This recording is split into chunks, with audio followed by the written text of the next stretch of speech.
switches. I'm sorry. Good morning for those of us on the West Coast, to all of our Merry Marvelites, and good afternoon to the rest of you. We are very excited to be here. It is myself, Christian Blatt, Michael Shirley in the center square in the Paul Lynn spot. Thank you. And I will take Rachel Radner to block. Rachel Radner, who takes more vacations in quarantine than I took before I had kids. I only mention it because I'm jealous. Well, I believe you're in Oregon right now, right? I am. September was not a vacation. That was my brother getting married. And I went back to Philly, where I'm from. I do not consider that a vacation, but any vacation where you have the option to go get an authentic cheesesteak, it kind of sounds like a vacation to me. Joining us is artist extraordinaire Andy Smith. Andy, thank you so much for being here on the show with us today. Oh, thank you for having me. I really appreciate it. So we have some news to get through first, and then we're going to talk to Andy about a Kickstarter that he has going on right now, and a previous Kickstarter that I did indeed kick a few bucks into. The way that this show always works is usually the second we're done, there's big news. And this was no exception last week. There's, a rumor, but when your rumor comes from like Variety or Hollywood Reporter, you start to think there's a little bit more to it. When your rumor is from something called We Got This Covered, you know that it's probably not going to happen. But this rumor was that Jamie Foxx would be in the next Spider-Man movie, reprising his role as Electro. So I wanted to get our guests' thoughts on that. And you and I were talking beforehand. You actually have an interesting connection to the previous film that Jamie Foxx played Electro, which was Amazing Spider-Man 2, the second Andrew Garfield movie, right, Andy? Yeah, I did. Disney, who owns Marvel, put out the children's book, and they put out like 4 variations of it because they basically had me draw a bunch of art. But I did all the art for the children's book, so I drew Electro quite a bit. Yeah, the blue dripping wet Electro, which is not the lightning bolt mask Electro that we think of, which that might be more fun. But so now, how does that sort of thing come about? Have you done a lot of those adaptation sort of things? Are you one of their go-to people, or just happened to be the case for that one? Oh no, I did the first Spider-Man movie as well, which was more of an activity book and coloring books. So I did that one, the Andrew Garfield first one, and then that rolled right into the second one. And then I've worked on the children's books for Captain America: Civil War, Infinity War, Guardians of the Galaxy. There was a time I was just pretty much rolled right from one to the next. I'm sort of horrified thinking about giving a child an activity or a coloring book. It's like, now color in the picture where everybody you love turns into dust. That's right. That's right. All the children's books for those were those early readers, square size ones. Yeah. So it's like, and then Thanos snapped his fingers and nothing happened. They all lived happily ever after. The end. If only he had found all the Infinity Gems, but he didn't. So everybody's still friends. They all went out for hummus again, or falafel. Shawarma. Shawarma. Yeah. How embarrassing that I picked my wrong Mediterranean food. All right, so let's talk more about this possible return of Electro. And I see some of our great friends in the chat. If you have any comments, excited, horrified, completely indifferent, let us know, and we'll include you in the conversation. Rachel, your thoughts on the idea of Jamie Foxx reprising his role as Electro? So I know most of the internet was appalled by this idea, but I will just say that I would love to see him coming back as Electro. I really liked his character in Spider-Man 2, or the Amazing Spider-Man 2, I should say. But what impresses me more, actually, isn't so much about that rumor. It's the fact that going back to 2017, with the first Tom Holland Spider-Man, the fact that Tom Holland actually wanted Tobey Maguire to come back in as Uncle Ben. And so what I'm finding since this news about Electro has been announced is that everyone's like, well, what about Tobey Maguire? Can't we see him as Uncle Ben? Like, there's all these memes, like, Maguire aged up.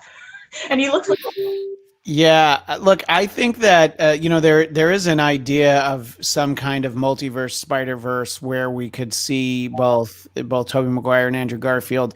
I think the fact that that Flash movie is bringing back older Batman means that we won't ever actually get it. I think that it's an exciting idea, but it's like now that they've done it, and honestly, if I'm going to pick, do I want to see Michael Keaton as an old Batman or Tobey Maguire as a slightly middle-aged Uncle Ben, where you're like, wait, is he old enough?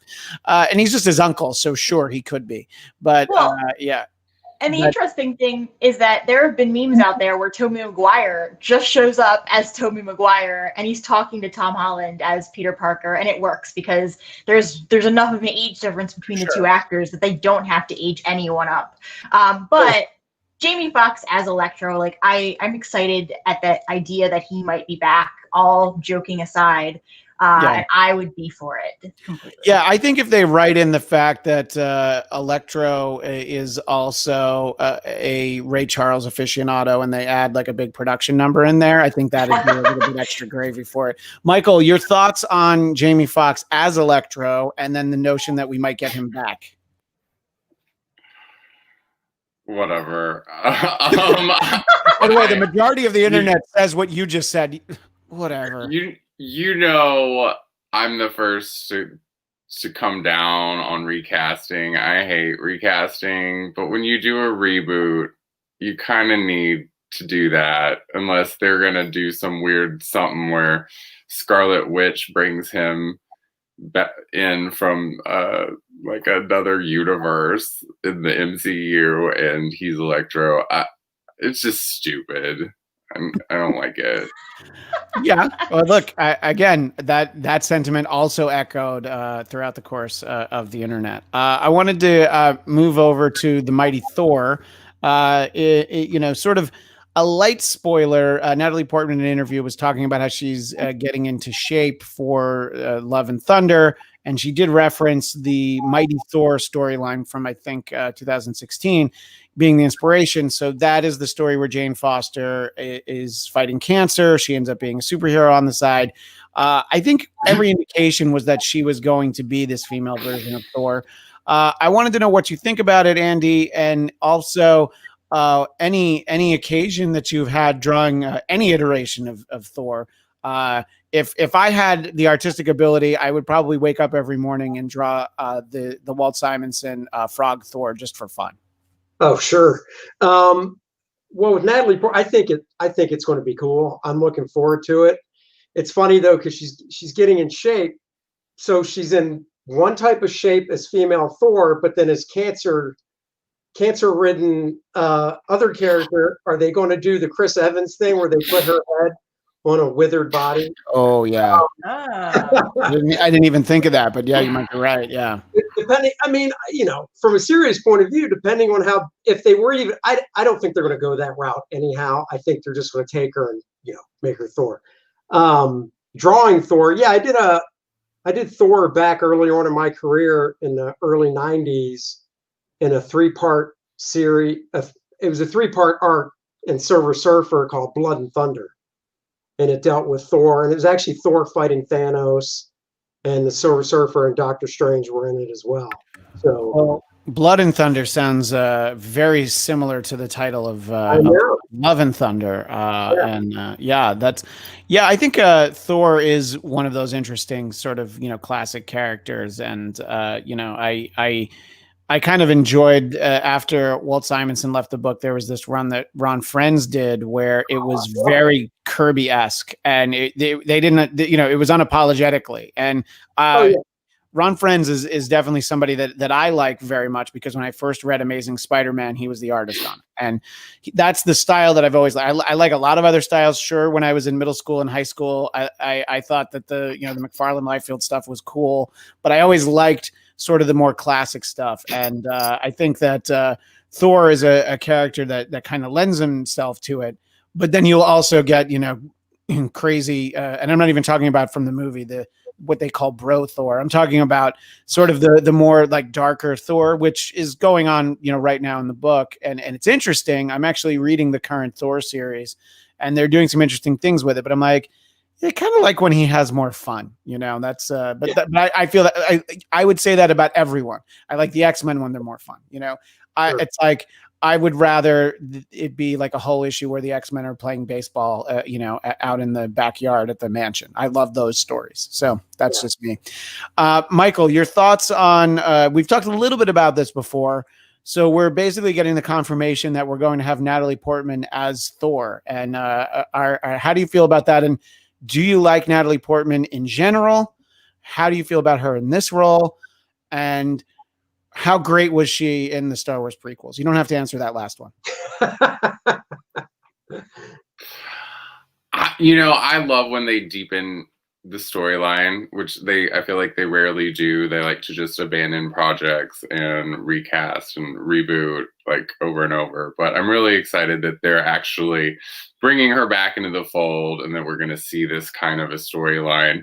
As for Natalie Portman, I think she's like just kind of undoubtedly like a really great actress. I'm not really worried about her being able to pull it off. I think she'll be just fine. As for the way she looks, like you were saying earlier, Andy, with the cancer, and then being like, and as you said, Christian, a superhero on the side, I think that they're definitely going to have to film some of that early, or they're going to have to de-age. I don't think anyone really wants to see Natalie Portman looking like She-Hulk, but I think No, probably not. You're definitely going to want to see a little bit of muscle definition. Yeah, sure. And yeah, I think that happens a lot. Sorry, what were you saying, Andy? I was just going to say, I think female Thor, Natalie Portman in the same shape as like Gal Gadot as Wonder Woman's fine. Yeah. Yeah, and I think that, look, we've seen all sorts of people. I mean, if you saw early seasons of Parks and Rec, you would never ever have guessed that Chris Pratt would be a superhero. I wouldn't have even guessed that he was a baseball player, which he was in Moneyball. Even if you see some of his earlier movies, So your thoughts on Natalie Portman basically confirming what we pretty much already knew, but it's nice when people talk about things when you feel like they probably didn't want her to even say as much as she said, Mm-hmm. Totally. So I'm very excited that we got a little bit of this plot leak in terms of what we would be dealing with, and specifically what comic book some of this movie might be based around. Speaking to Natalie Portman in this role, I think even going back to a movie like The Professional, we saw just how much of a powerhouse she is, even from a young age. And you had asked Michael about Natalie Portman as Padme in the Star Wars prequels. And my opinion there is that she showed us how much of a superhero she could be. But arguably, her part was not written in to show the full, the full power of what Padme could have actually had. Certain things were just not written to kind of show us this. So personally, I think that just from what we did get from the Attack of the Clones, or even the Phantom Menace, we've seen moments with Natalie Portman, even in Star Wars, where I can completely see her portraying an actual superhero. And I'm very excited to see what they do with this. I'm also, in terms of her body shape, like Andy said, I could see her being in the shape of Gal Gadot, and just keeping her there. I don't think you need to go crazy with it. I think that a lot of times when they show like action heroes who also have cancer, like Mel Gibson, when he played a cancer patient who was also fighting crime, like he. You mean Fat Man? No, that's the upcoming movie where he's the angry. I know, I'm just being funny. But Mel Gibson, you never really you kind of. I think in Hollywood, when they are showing characters who are action heroes, but also dealing with some kind of terminal illness, or maybe not terminal, maybe just a disease that they're actually, they're able to fight, but they don't usually. I mean, it's depending on the plot. There's a lot of times where we don't really see them looking super sickly. They're more just like, we just know that they're handling this, and that like that's not, maybe it's not so much, it doesn't have to necessarily be the focus of what she's dealing with. Yeah, and look, I think that her getting into physical shape is not something that people probably have to worry too much about. You were talking, and I was thinking sort of a lot of what we saw in V for Vendetta, and then also there's a movie called Closer where she's a stripper in it, but you have to get in very specific shape for that too. So I just don't want her. I don't want her to go on the Black Swan diet. I feel like that would be a bit too much.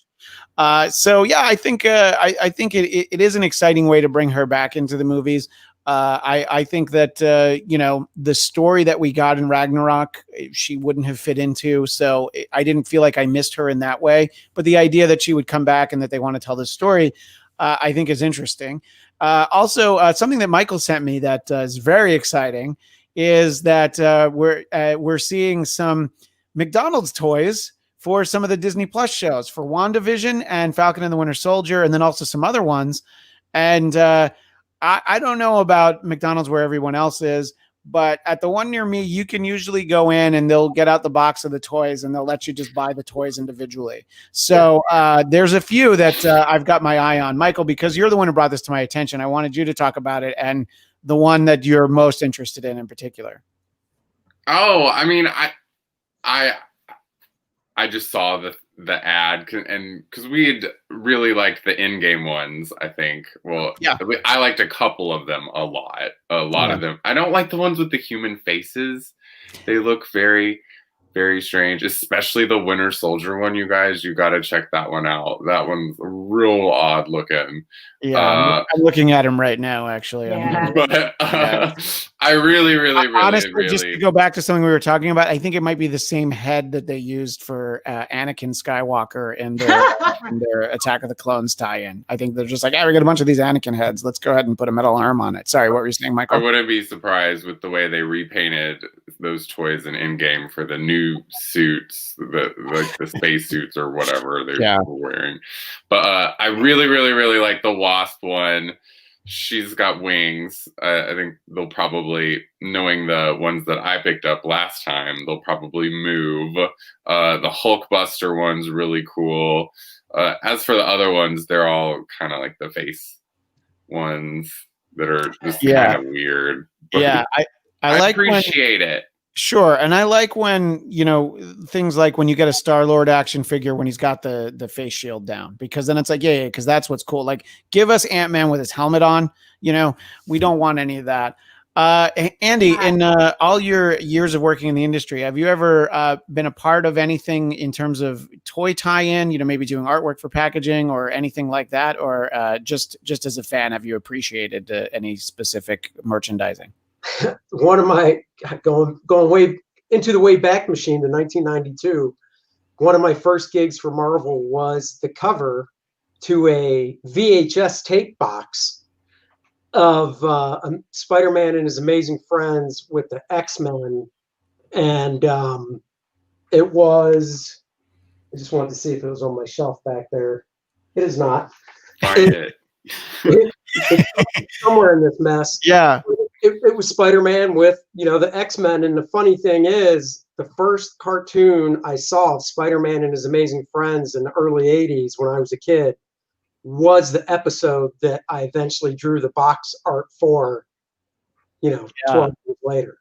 Yeah, that's pretty great that you drew the box for that episode. I do remember that episode because I was so excited that the X-Men were in it, and the inexplicable Australian accent for Wolverine that they stuck with for that Pride of the X-Men, the original pilot for an animated series, is still baffling. But then just in the grand scheme of things, the fact that an Australian actor was cast to play him, it's like, well, they clearly knew something. Spider-Man and His Amazing Friends was a very important show to me that I have talked about when I was younger.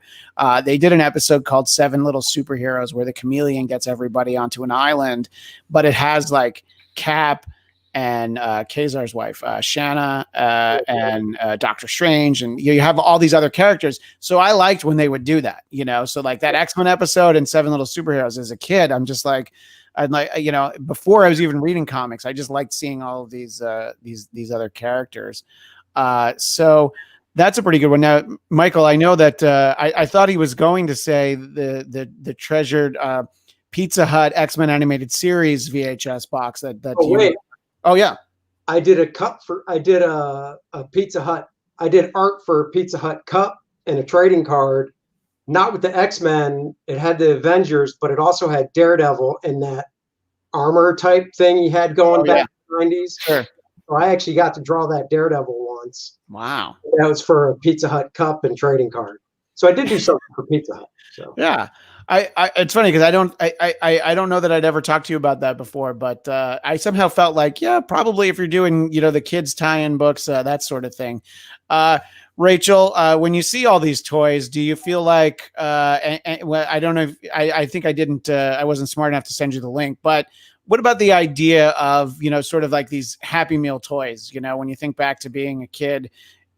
For me, it was always like, I think Burger King used to always be the one that had the Star Wars tie-ins. So it would be like, so we can go next week and I can get the Return of the Jedi glass for next week. Right. It was always like, can we go to Burger King 4 times this month? Because I really need these, what do you think about them doing, Rachel, these Disney Plus toy tie-ins? So before the show, I actually was able to find all the different toys, and I was, looking at them. First of all, if you were going to ask me my favorite one on the list, I would absolutely say Groot. And like Michael said, if you guys listening haven't had a chance to look at these, some of them are actually very interesting. And going back to your question, Christian, as a kid, I grew up in the 90s. That was like the thing to do, was to go to McDonald's or Burger King just for the toy and get, the McDonald's Happy Meal. I still have my little Beanie Babies from going through, and I have all the different Disney movies whenever they came out with the little figurines. And yeah, of course, anytime they were doing Star Wars, I was there. But yeah, I think that one, it's a really excellent way to keep kids engaged, because that kids, not just kids, adults too also love figurines. I'm gonna go and grab the Groot, not even gonna lie here. But especially kids who, you want them to read, you want them to look at comics, you want them to be involved in some of these stories. And I think it's so important, especially with some of the stories with Marvel, of the messages and how universal it is, and what they're promoting in terms of, trying to reach people and show them, just the first thing that's popping into my head is all of the times that Marvel had storylines about race that really helped people look beyond what they're taught at home or taught at school. And so to me, it's very important that we keep kids engaged. And I think that's an excellent way to get them interested in Marvel, and to get them, of course, marketing for Disney now too, because now they're going to go watch the shows. But beyond that, I just think it's very important to, have them involved in, have them interested in Marvel. So absolutely. Yeah, I think that doing the tie-ins makes a lot of sense. It's interesting, Andy, as you've had the proliferation of the movies and animation and of course video games. I think me personally, and this is about Marvel, but you could say the same thing about DC too, who has within the last couple months canceled a big number of ongoing series and laid off a lot of people. And obviously pandemic times, the economics of it are a lot different than they would be, but I would have expected there to be more interest in ongoing monthly comic books, either as physical books or as digital series. Are you surprised at all about sort of where the trend has kind of stayed? That, by all indications, it seems like publishing ongoing comic books might be a bit of a loss leader for these big companies, but they keep generating content so that they can turn it into more movies and TV shows, right? Yeah, I don't know if it's a huge loss for, I guess the inside line that has always been said, even when I started in comics in '91, because Marvel and DC always had parent companies and stuff, is It's just a nice tax write-off for the parent company. So if DC loses money, that's okay. Time Warner, AT&T, it just goes, oh, that's good. That's a nice chunk we can write off on our taxes this year as a loss. I mean, I think there's always going to be print comics. I think DC slimming down the line isn't actually a bad idea, and just focusing on the core titles. From what I know, they're going to do more, digital stuff, but then after they accumulate enough of the digital stuff for like a Batman storyline straight to digital, then they'll collect it as a trade that would just go right to bookstores. So yeah, I mean, I think the comic industry is actually doing better now in terms of the amount of genres that are out when you go to the comic shop, compared to when I got in the business in the 90s, early 90s. Even though the sales numbers were higher in the early 90s, if you just look at the expanse of the different companies besides Marvel and DC and all the different product they're putting out in terms of genre, so it's not just, it's all superhero stuff.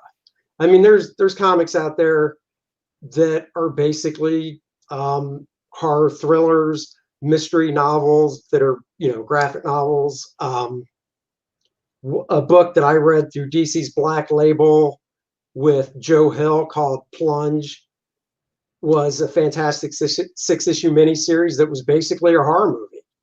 And it even had, I talked about it on my podcast with my co-host, it even had like an after credits scene. That's interesting. Even though it was just a page turn, yeah, the story ended, and then you just assumed after you turn the page there'd be the ad and boom, book's done.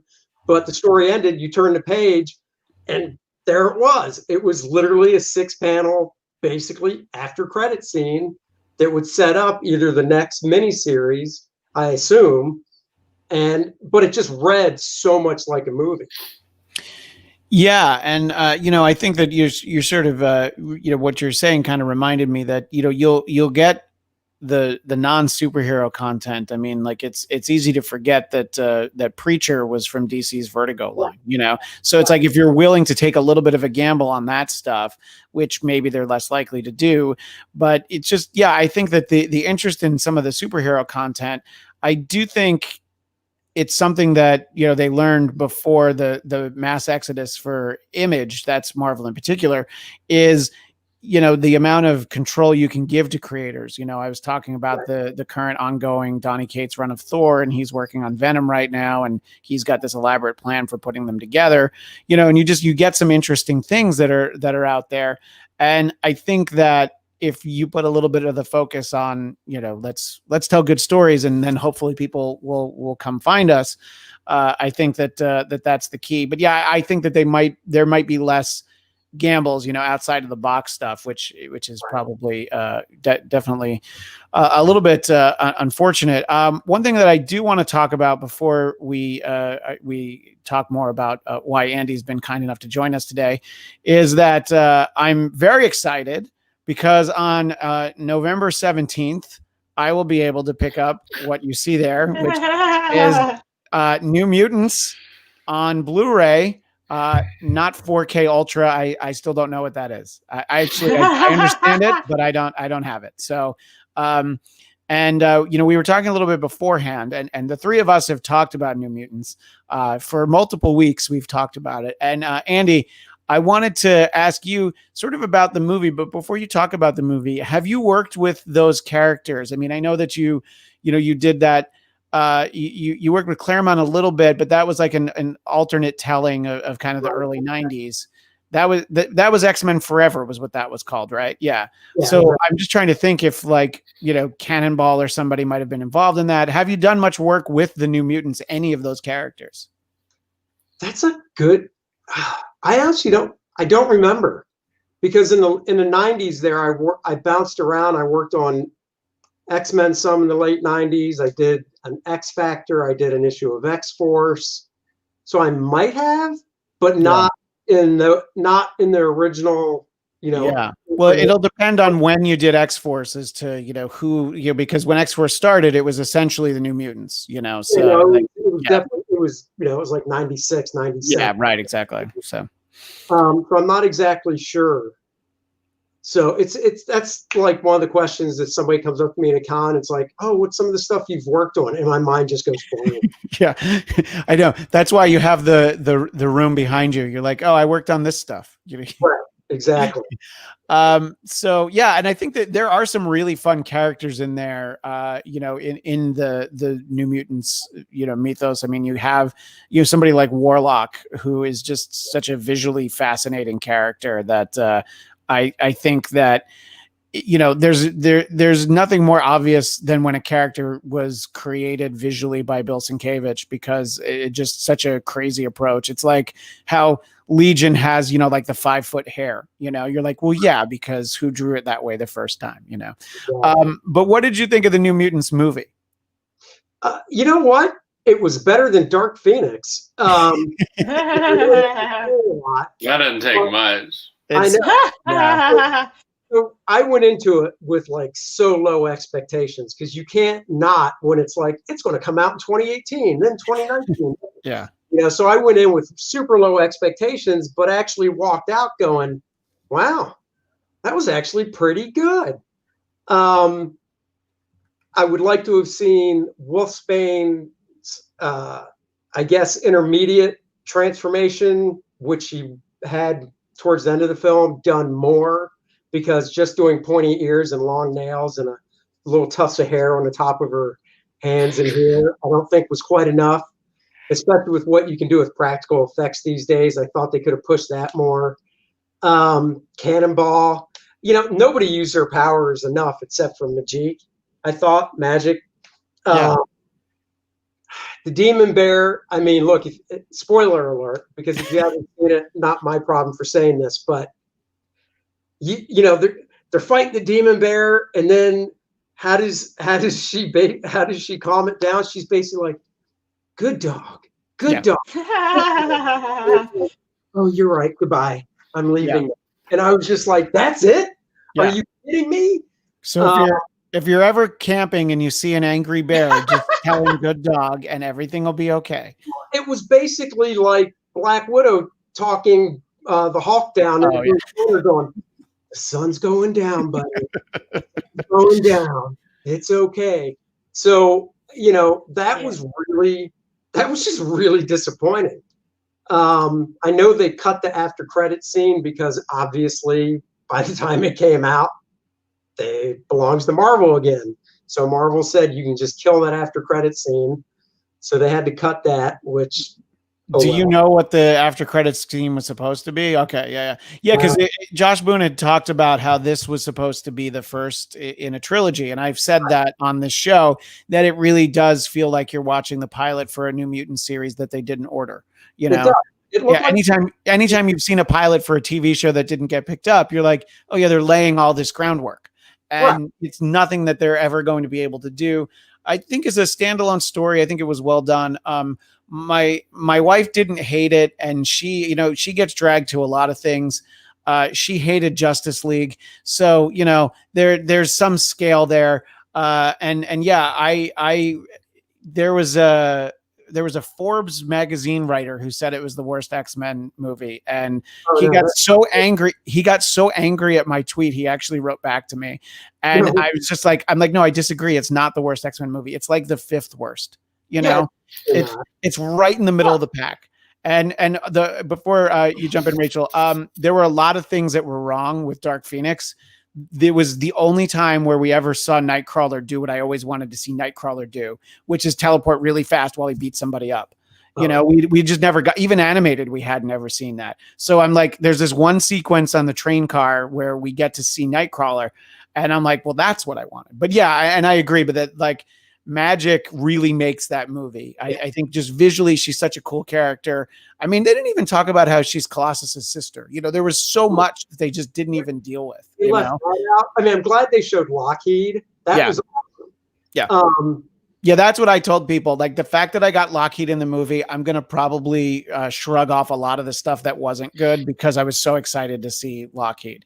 I will say one thing, and this is just in defense for a friend of mine. a friend of mine is Bob McLeod. Bob McLeod created the Mutants, and they spelled his name wrong in the credits. Yeah, I saw him. I saw him write about that on Facebook. That they had like 2 years. They had 2 years to fix it. It's not like you have to reshoot a scene. You just have to change the spelling. And yeah, I mean, he is the.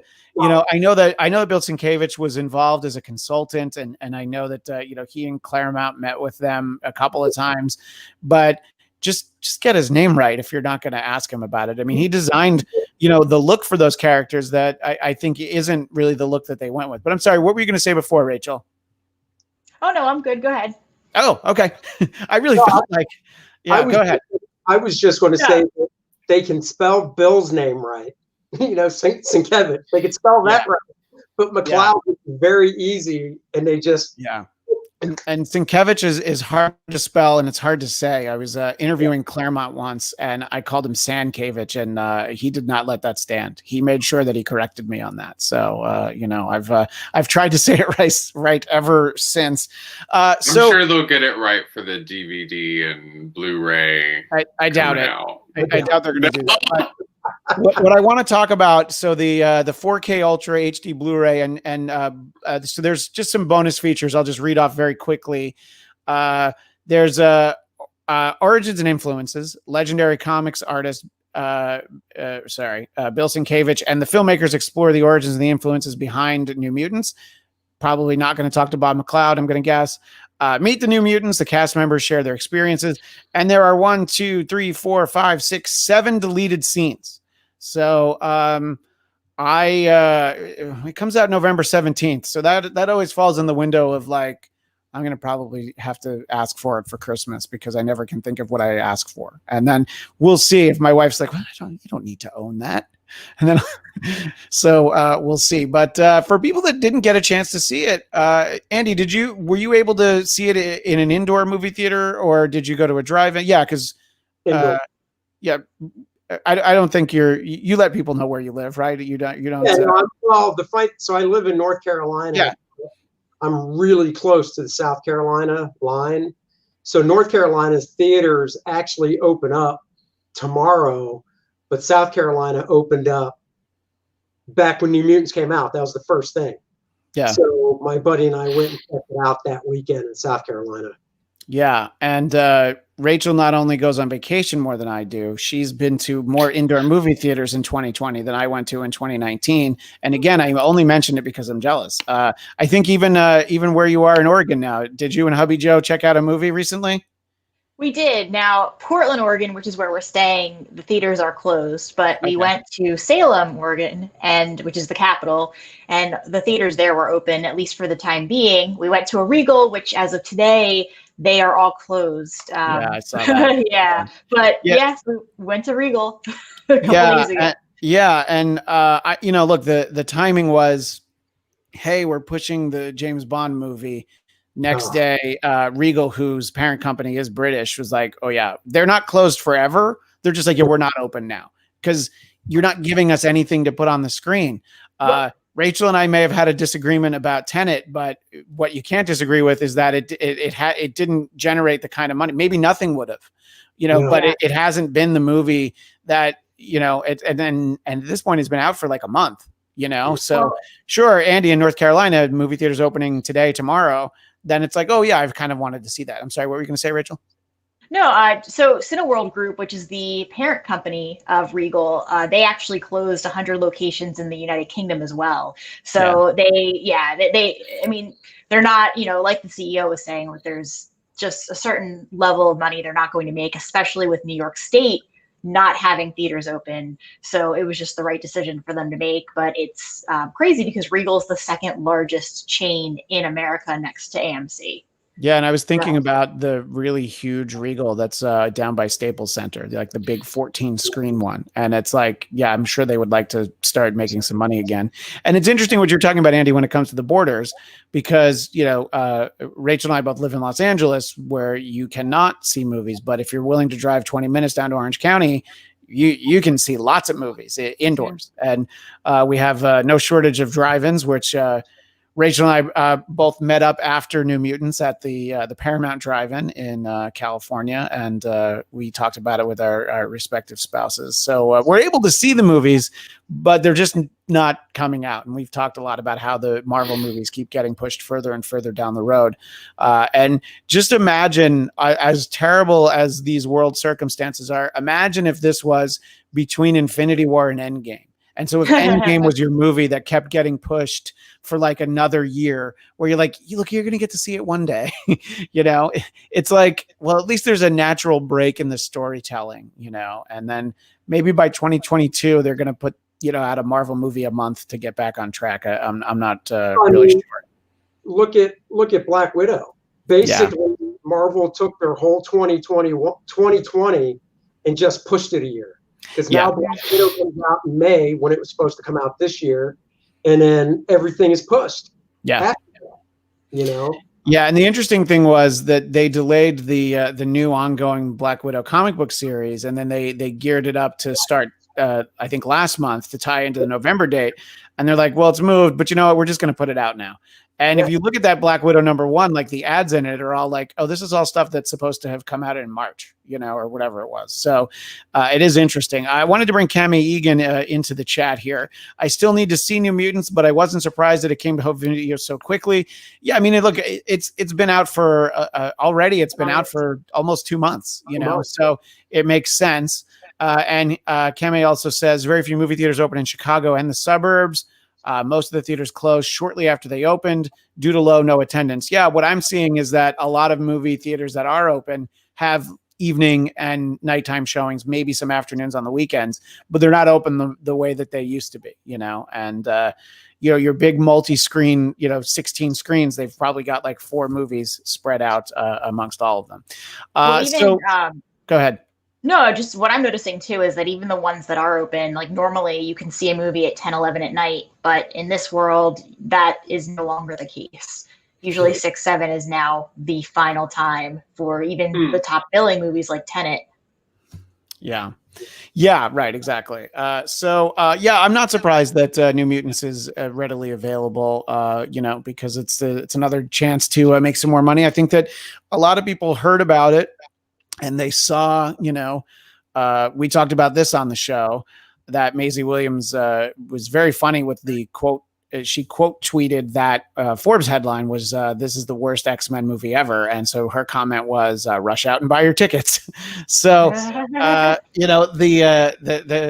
their approach to finally putting this thing out in the middle of a pandemic has actually been fairly interesting, and fairly lighthearted. The panel they did at the Comic-Con, which, by the way, the New York Comic-Con is happening digitally, I believe, starting today. I think the Doctor Who panel is actually starting either right now or in a few minutes. So we're getting another round of that. So maybe we'll get some more information and stuff to talk about next week. But while we're talking this week and we're talking to Andy, I wanted to give you a chance to talk about your new Kickstarter. And I'll show off that I was a part of your previous Kickstarter for Ultra. And I got the one where I got all the cards. I will not show off the fact that I paid a few extra dollars for the dirty version because I was really curious as to what happened. And it guarantees. I know because I've got it bagged. So and then the Jungle Lords. The Jungle Lords is the right there. So there's I can't give this book to my son until he's like in college because I bought the dirty version. So but that's all right. So tell everybody what you're working on right now. The Kickstarter it started fairly recently because I saw that you're already a good percentage of the way there, but it hasn't been up for too long, right? No, it hasn't. Hold on, I just want to see if I can do something here. Does that work? I don't know if that's going to work. Forget it. Yeah, so jump back to Jungle Lords real fast. Jungle Lords Ultra is actually still available on Indiegogo. So you can still get it through Indiegogo. And basically you place an order and I ship it out. And if your mind's in the gutter like mine, you could still get the dirty one, but you don't have to get the dirty one. You can get the PG one. 2 versions are available, PG-13 and R. Yeah. Yeah. And I went right to R. Yeah. What can I say? I don't get out much these days. So, but tell us about First Man, and you know you've already got you've got about a month left to go, and there's already 60 backers, and you know it's you're almost halfway there, really. So, tell us a little bit about it. So First Man, it's a straight up superhero comic. I originally did First Man back in 1997 as one issue through Image Comics, and it was going to be more than one issue. But at the time I did it, I didn't know what sales were, and you know just how orders are placed and stuff till after. And when I saw the sales, I was like, well, time to go back to Marvel and DC because I can't afford to do this book by myself because I need to make a paycheck. But the first issue did end with a to be continued. So now, 23 years later, the rest of the story will be told. So I'm taking the whole first issue that came out in '97 and having it recolored. So it's like a DVD remaster of George Lucas Star Wars. So I'm having it recolored. And you've inserted Jabba the Hutt into one of the earlier pages. Right. First Man shoots first. Of course, yeah. Naturally. Yeah. So it's going to be recolored, rescripted. I actually went in and touched up some of the artwork as well, drawing wise, since I've gotten a little bit better in 23 years. I realized that you shared this image, so I'm able to show it to everybody now. So I didn't realize that I was the one who needed to do something. Sorry. Yeah. Oh, no, that's fine. Oops. Hold on here. I just closed something by mistake. Oh, there we go.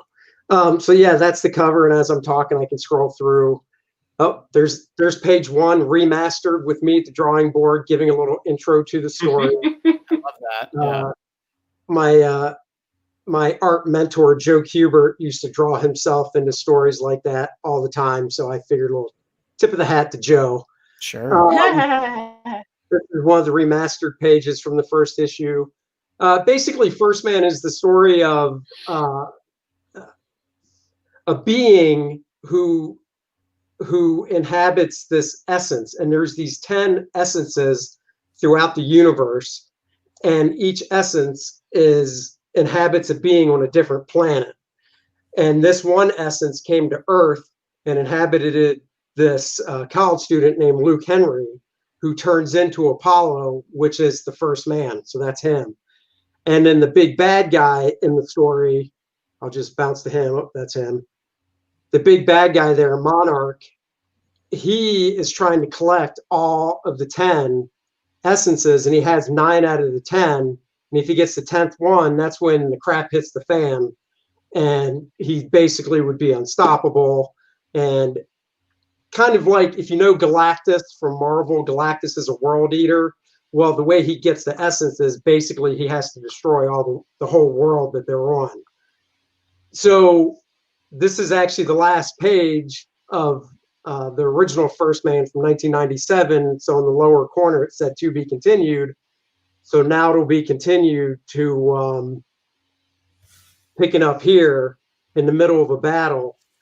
And we'll flash back and stuff to show how First Man got into this predicament and so forth. And basically, he has to prevent Monarch from grabbing or attaining this last essence and taking over everything. This is just part of the story where that's him saying, hey, Dad, nope, I'm your son, Luke. Don't freak out. I always like to add a little bit of humor to the story. So there's always some type of humor going on. So it's not just total, kind of like old school Marvel stuff, the stuff I grew up on. Stan Lee was just great at injecting great personalities into his characters and a bit of humor in every Spider-Man comic or even in Avengers, Captain America. He really did a great mix of the action, the personal stories, and just injecting some humor as well with the dramatics. So that's what I'm trying to do. So it's a 52-page book. The original story was 27 pages. And then I'm doing 24 pages as of now for the new stuff. And, it's chugging along. There's the female leading the book who is kind of, she's not really a hero. She's not a villain. She's almost she's kind of Punisher-esque from the standpoint of she kind of totes the line. You know, she'll do what she has to do to get the job done, whereas, you know, the Punisher kills. That's the way it has to be sometimes. Whereas, you know, Spider-Man, no, he's not going to cross that line. Well, she will, whereas First Man, Luke Henry, who is the main vessel for that essence of First Man, he won't cross that line either. So that's her. This is the first confrontation they have upon after he was captured from the first issue. So, you know, it's kind of my tip of the hat to doing the type of comics that I really grew up on and stuff. And that's what it is. One other thing I do want to show real fast. Yeah, sure. We I did. We are in no rush, so go ahead. While I'm talking about it, pulling this up, you guys remember the old Hostess ads in comic books? Are you talking about like Twinkie the Kid? Christian's probably the one that remembers. Yeah, but like, you know, you see them in, like, if you get back issues from the 70s, you'll see like Twinkie the Kid, and I remember them, you know, the cartoon commercials. But yeah, there would be ads, I think, with superheroes too sometimes, you know, in the comics, you know, like, hey, Luke Cage, get us some Hostess cupcakes. You know? Exactly. Well, Yeah. I am doing that with my book because, you know, I love that stuff so much. So excuse me while I look on my hard drive. I just thought that's all right. And is it people, you know, your website, Andy Smith Art, I assume they can find a link there. If they go to Kickstarter, they can type in First Man, you know, my name. Yep. Yeah, you know, and while you're looking for, oh, here we go. Oh, I love that Monarch's Mango Surprise. So this is it, and I tried to do it. Now, zoom in some. I did it in 80s type of style. I was literally going to say it's like that flatter style. Now, did you think like, oh, I want it to look like, you know, such and such an artist, or was it just a general style, or did you want it to look like somebody in particular? No, I was going for, so one of the artists I grew up on that I really admired and loved is a guy named John Buscema. And sure. John Buscema wrote the ultimate book called How to Draw Comics the Marvel Way, which I grew up on. It came out in 1977. It was one of my first How to Draw books that I got.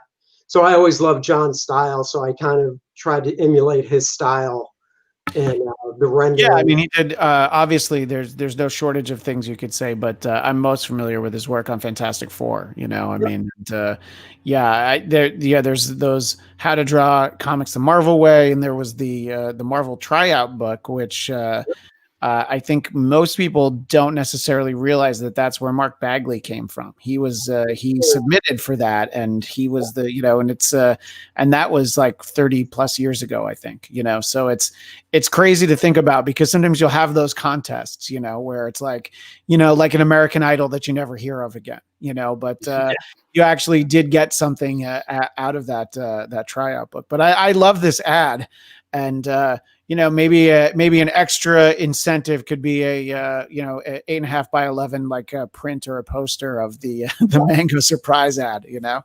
Yeah, I mean, it'll be printed in the book, but, you know, I've got things in store for stretch goals. Once we meet the initial goal, I've got, you know, bookmark trading cards, things like that, stickers and whatnot that I'll do.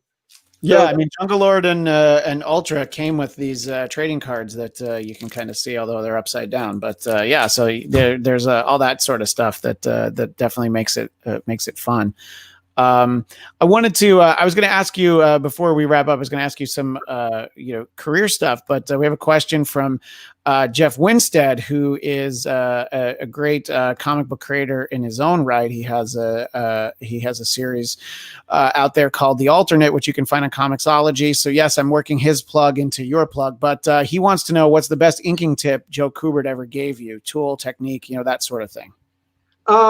Joe was funny. Joe would say, you know what, it's not the tool, it's the person. And he would say, literally, you could grab a stick and ink with it if you know what you're doing. Joe's tools of choice, though, were a Hunt 102 nib That's a pen that you dip in ink, and it's a flexible nib, and a brush, just a Raphael Series 8404 number 3 sable brush. Those were the tools of choice for Joe. And that's pretty much the stuff I generally mainly still use. I mean, tools have come a long way.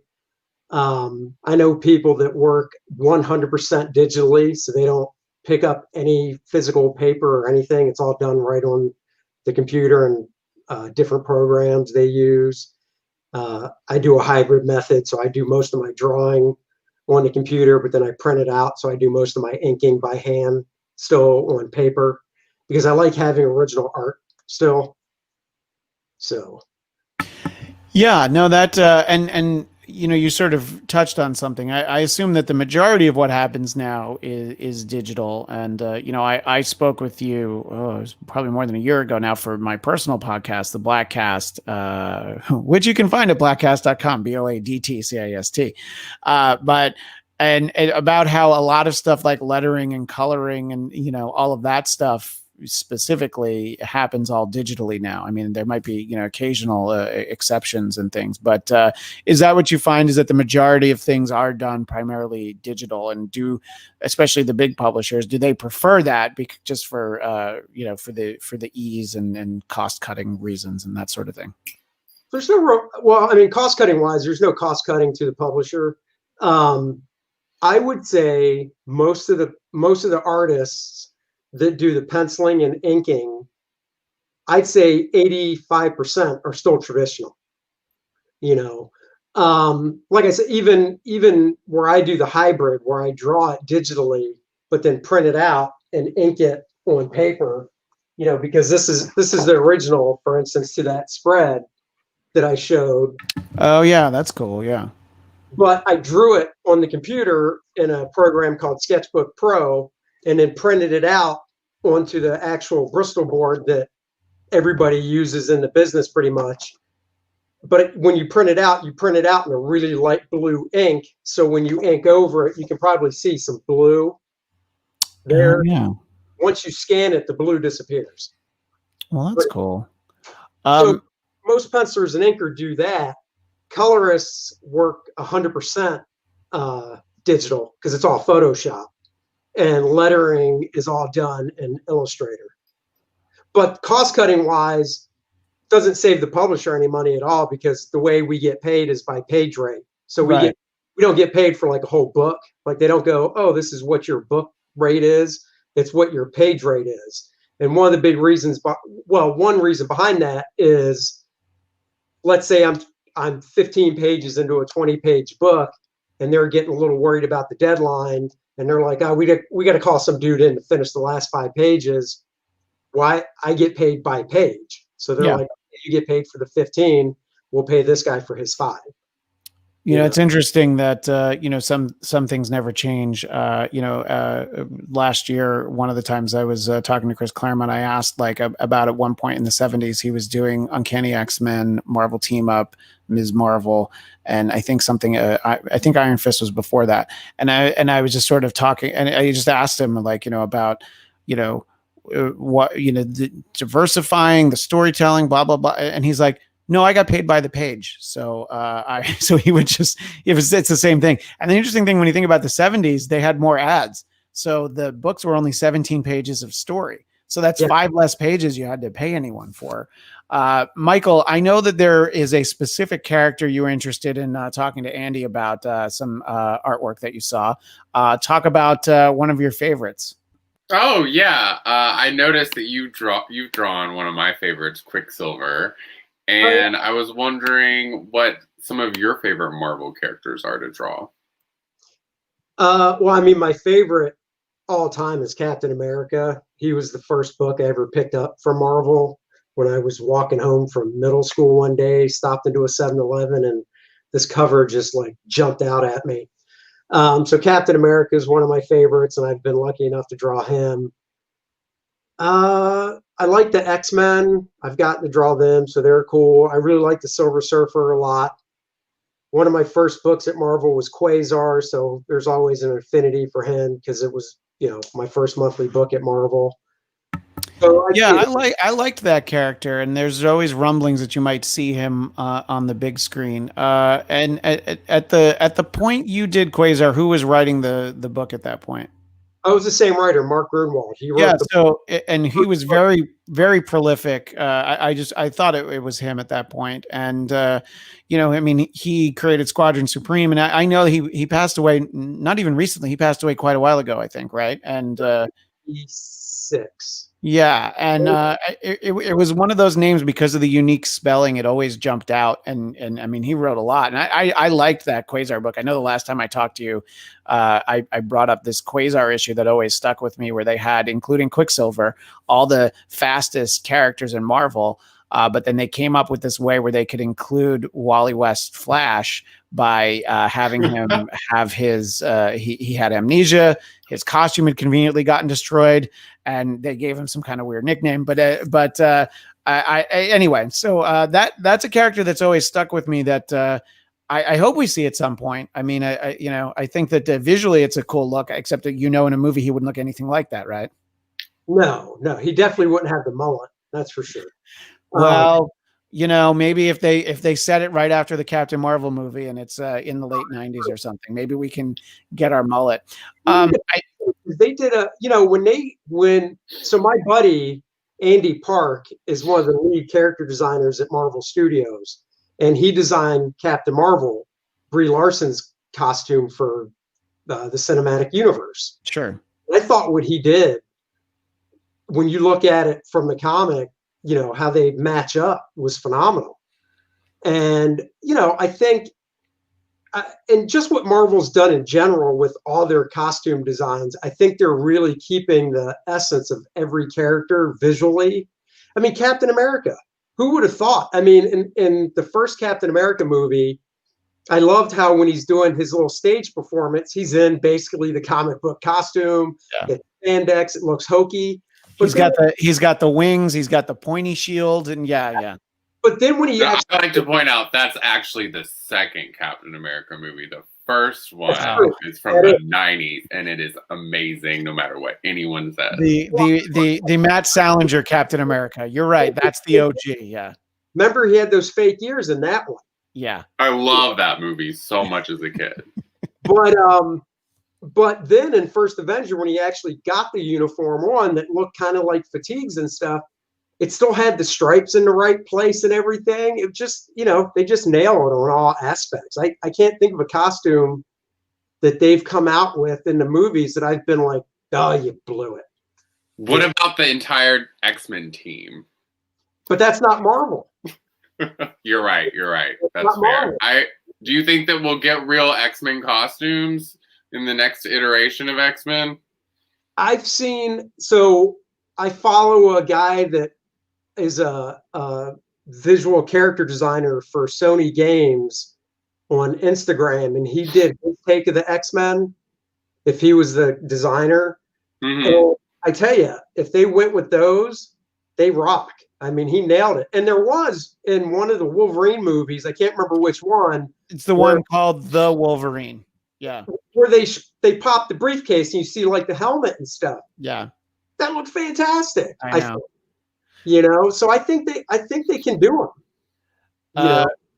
Rachel, what are Rachel, who are some of the Marvel, or it doesn't have to be Marvel, but since that's the show, that's where I'm starting. Who are some of the characters that you think visually are the most interesting, and you feel like it's easy to capture on the page, but we wouldn't necessarily be able to see them on the big screen and have them, approximate that look at all? Well, actually, not to dodge your question, but really quickly, I wanted to actually ask Andy. No, this sounds like a vice presidential debate. Answer my question. No, go ahead. No, just before we have to wrap up and everything, sure, go ahead. I wanted to ask Andy, I noticed that you actually did illustrations for 2 different novels, Damned If I Do and Damned If I Don't. And what I wanted to ask you was what the process was like, because obviously like most of what's on your resume like is Marvel, DC, and comic illustrations. But for this, I just wanted to ask what that was like for you actually being involved with the illustrations for a novel versus being in the world of comic books, and what it was like to collaborate on that. It's very similar because just like in comics where I get a written script, I get an emailed a script from the writer, from the editor, from the writer that breaks down what they want me to draw. The writer of those novels sent me, he was awesome. Every person I work with is different with the materials they send, but he would send me not only through email, but in the mail as well, a package of reference for like the visuals of what every character was wearing. So if you look at the drawings on the website, the illustrations on the website, down to the boots that the characters are wearing, like black leather boots, he would send me photographs of. So, because he was really particular, like this is the type of boots they wear, this is the type of belt, and he would describe the scene, in a written paragraph of what he wanted me to draw. But then he even would do a thumbnail sketch. And he, and flat out, he'd say, look, I'm no artist, so this is just the crap rendering to you probably, but this is just what I'm thinking camera angle wise and stuff. But of course, play with it, put your vision on it. And I would, like any client that I work with outside of comics, I would send them a sketch and say, here's the sketch. Let me know what notes you have or revisions you want. And we'd have our couple rounds of back and forth. And once the sketch got approved, pretty much from that, I was just set to go because my sketches are generally really tight anyhow, and they don't change that much from that stage to say the pencils to the inks. So it was good. It's generally pretty collaborative back and forth. And really just not that much different from working on a comic book. And that's of specific interest to Rachel because she is indeed an author. And Rachel, people are going to have to start doing their Christmas shopping. So if they're looking for a cryogenic love story, is there something that might be able to fall into that category for them?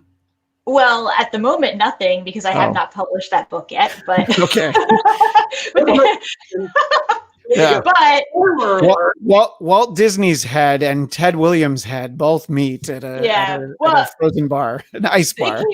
It came up because one time cryogenics came up as we were discussing something, and that's one of the things I've done is a ton of research on the actual cryogenics and what they physically have to do to put someone's head on ice. But yeah, eventually I did finish a romance novel that will eventually be coming out. But for now, I have a couple of other books on Amazon that are already. And where do they find them? At Rachel Radner on Amazon. Now, I know we've gone a little long, but by going long, we actually have some late breaking news. Thanks to Daniel Drew for bringing this to my attention, but I checked and Variety confirms Doctor Strange will be in Spider-Man 3. Benedict Cumberbatch will appear in that film. And I think that's going to be great. I think that it can certainly be an explanation for how, as we were talking about an hour ago, getting Jamie Foxx as Electro in. Andy, what about a character like Doctor Strange? I don't know if you've ever drawn him, but I think that, you're Steve Ditko creating Spider-Man. I love those stories, but Doctor Strange is just so crazy, just some of the characters and literally having the whole universe to play with. Have you ever done anything with Doctor Strange? And if not, what are some of the most compelling visuals that you think of when you think of Doctor Strange? Well, visual-wise, it's all Steve Ditko with his weirdness. Yeah, totally. Doctor Strange goes into the other realms and such. Drawing-wise, he was actually in the X-Men Forever stuff I did, so I got to draw him there. And he was in the Silver Surfer Thor crossover I did. But the big trivia is the first job I ever drew for Marvel was a Doctor Strange annual that never came out because I did the annual. I finished the annual. That's Stephen Strange calling you now. Right. I did the annual. I finished the annual, and then they canceled Doctor Strange before it came out. Was this when they combined Doctor Strange and Cloak and Dagger to be Strange Tales, or this is later than that? Because they canceled both of those books, which were bi-monthly,